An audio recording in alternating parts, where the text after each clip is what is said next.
نحمده ونصلي ونسلم على رسوله الكريم أما بعد أعوذ بالله من الشيطان الرجيم بسم الله الرحمن الرحيم ويسألونك عن ذي القرنين قل سأتلو عليكم منه ذكرا إنا مكنا له في الأرض وآتيناه من كل شيء سببا فأتبع سببا صدق الله العظيم. سورہ الکہف کی آیت نمبر 83، 84 اور 85 تین آیات آپ کے سامنے تلاوت کی. اللہ رب العزت ارشاد فرما رہے ہیں وَيَسْأَلُونَكَ عَنْ ذِي الْقَرْنَيْنِ، اور لوگ آپ سے ذوالقرنین کے بارے میں پوچھتے ہیں.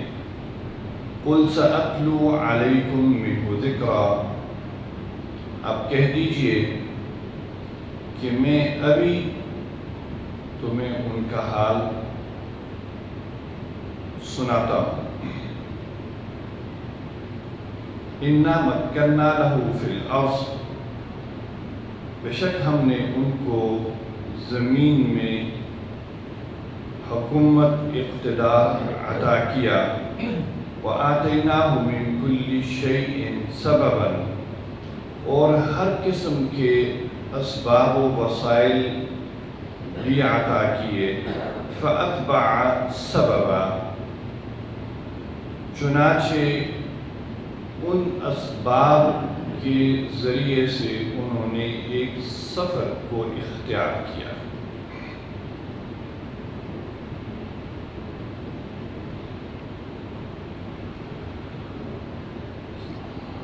قرآن و حدیث کے مطالعہ سے ہم پر ایک بات واضح ہوتی ہے کہ یہود ہمیشہ سے بزدل اور مکار قوم رہی ہے. کبھی بھی انہوں نے خود سامنا کر کے مقابلہ نہیں کیا، ہمیشہ انہوں نے دوسروں کو استعمال کیا.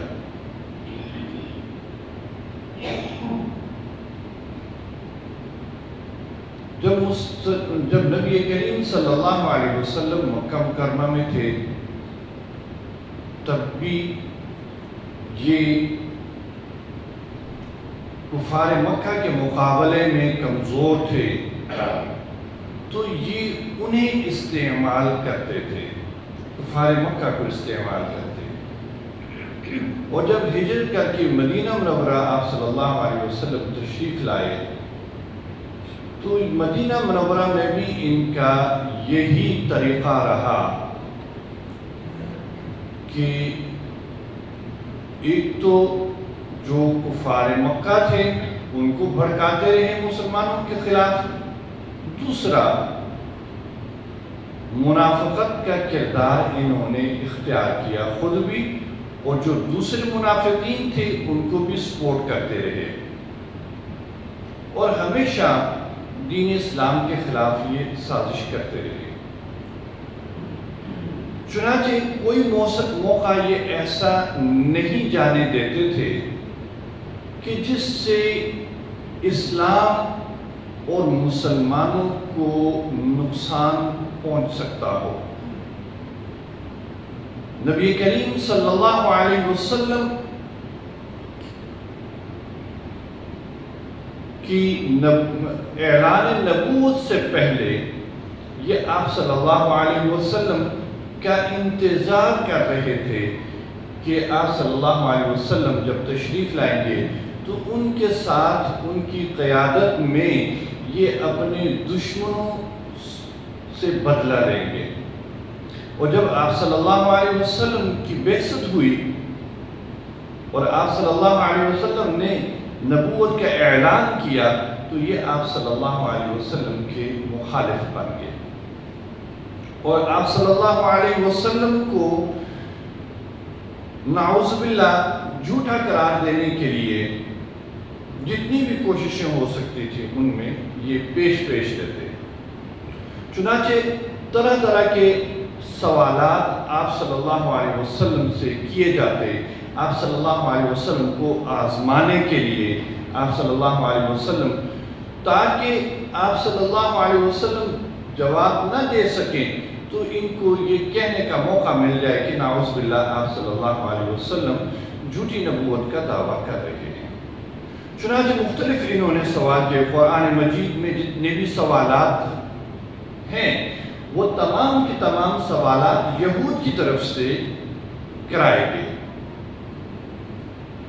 چونکہ اہل علم اس وقت اہل علم یہی تھے، اور مشرکین مکہ کے پاس علم نہیں تھا تو وہ ہمیشہ ان کی طرف رجوع کرتے اور ان سے پوچھتے کہ ہمیں کوئی بات بتاؤ کہ جس سے ہم نبی صلی اللہ علیہ وسلم کو خاموش کرا سکیں۔ تو اس طرح مختلف سوالات آپ صلی اللہ علیہ وسلم سے کیے گئے، اور آپ قرآن مجید میں اللہ رب العزت نے ان کے جواب دیے۔ چنانچہ انہی سوالات میں سے ایک سوال یہ بھی تھا، آپ صلی اللہ علیہ وسلم سے پوچھا گیا کہ ذوالقرنین کیا ہے۔ اب سورہ یوسف میں حضرت یوسف علیہ السلام کے بارے میں سوال کیا گیا تو اللہ رب العزت نے پوری سورہ یوسف نازل کر دی۔ سورہ الکہف میں دو سوال مذکور ہیں، اصحاب کہف کے بارے میں سوال کیا گیا تو اللہ رب العزت نے اصحاب کہف کے پورے حالات بیان کر دیے۔ روح کے بارے میں سوال کیا گیا تو پچھلی سورہ میں، اس سورہ سے پچھلی سورہ میں اللہ رب العزت نے روح کے بارے میں بتا دیا۔ اب یہ سوال کر رہے ہیں ذوالقرنین کے بارے میں کہ ذوالقرنین کے بارے میں بتائیے کہ وہ کون تھا۔ وَيَسْأَلُونَكَ عَنْ ذِي الْقَرْنَيْنِ، ذوالقرنین کے بارے میں پوچھا جا رہا ہے، آپ سے پوچھتے ہیں ذوالقرنین کون تھا۔ قُلْ سَأَتْلُو عَلَيْكُمْ مِنْهُ ذِكْرًا، آپ صلی اللہ علیہ وسلم نے فرمایا کہ تھوڑا انتظار کرو، وہی آتی ہے تو میں بتاتا ہوں تمہیں کہ یہ ذوالقرنین کون تھا۔ چنانچہ وحی آئی تو اللہ کے رسول صلی اللہ علیہ وسلم نے فرمایا اِنَّا مَكَّنَّا لَهُ فِي الْأَرْضِ وَآتَيْنَاهُ مِنْ كُلِّ شَيْءٍ سَبَبًا فَأَتْبَعَ سَبَبًا، کہ یہ ایک ذوالقرنین کے بارے میں روایات میں بہت سی روایات ہیں، اور زیادہ جو روایات ہیں وہ اسرائیلی روایات ہیں۔ قرآن و حدیث میں اس کے بارے میں وضاحت نہیں کہ ذوالقرنین کون تھا، اس کا زمانہ کون سا تھا، اور اس کا اصل نام کیا تھا۔ صرف اسرائیلی روایات ہیں جن میں کہ مختلف نام بھی ہیں، اس کا وقت بھی ہے، لیکن ان تمام باتوں سے ہمیں کوئی سروکار نہیں ہے، نہ تو اس کی سلطنت کو جان کے ہمارے ایمان میں اضافہ ہو سکتا ہے، نہ اس کا جو زمانہ ہے اس کو جان کے ہمارے ایمان میں اضافہ ہو سکتا ہے، نہ اس کے اصل نام، اس کے خاندان کے بارے میں معلومات حاصل کر کے ہمیں ہمارے ایمان میں اضافہ ہو سکتا ہے۔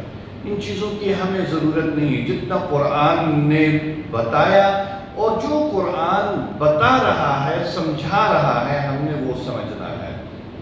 اللہ رب العزت نے فرمایا اِنَّا مَكَّنَّا لَهُ فِي الْأَرْضِ، ہم نے اسے زمین میں حکومت عطا کی۔ ایک بہت بڑی حکومت تھی، ایک بہت بڑی حکومت اللہ رب العزت نے عطا کی۔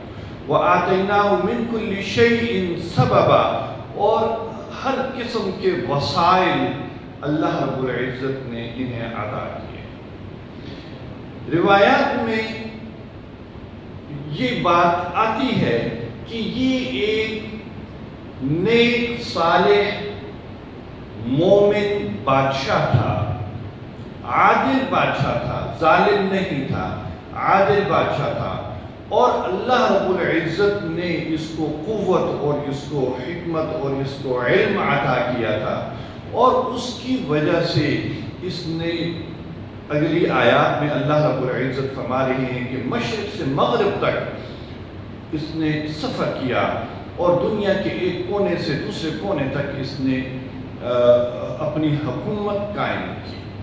اتنا بڑا اللہ نے انہیں اقتدار عطا کیا تھا۔